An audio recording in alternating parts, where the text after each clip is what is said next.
சோத்தரிக்கிறோம்.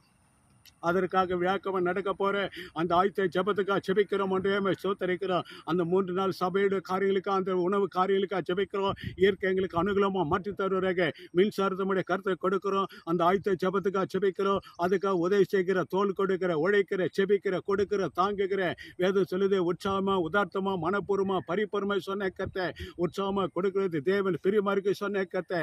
அந்த 3 நாள் அன்றைய சபையுடைய சமையல் காரியங்களுக்காக ஜெபிக்கிறோம். அதை நடத்துகிற கேட்டரிங் சமையல்காரர்களுக்காக ஜெபிக்கிறோம். அவளுக்கு நல்ல சரியானபடி சமையல் செய்ய முடியா உதவி செய்ய போய் சோத்தரிக்கிற ஞானங்களை கொடுங்க, புத்தி கொடுங்க, அறிவை கொடுங்க. சரியான நேரத்தில் சமையல் வர முடியா உதவி செய்வராக சோத்தரிக்கிற இயற்கை எங்களுக்கு சாதகமாக மாற்றி தருவாங்க. அந்த ஊழியத்தில் தோல் கொடுக்கிற, உழைக்கிற ஆண்டவரே வேதம் சொல்லுது அழைக்கப்பட்டவர் அநேகர், தெரிந்து கொள்ளப்பட்டவர் சிலர் என்று வேதத்தில் வாசிக்கிறோம். அந்த ஊழியத்தில் தோல் கொடுக்கிற முக்கியமான ஜனங்களை கொண்டு வருவார்கள், உழைக்கிற ஜனங்களை கொண்டு வருவார்கள். அப்போஸ்தலர்கள் பவுல் சொன்னது போல ரோம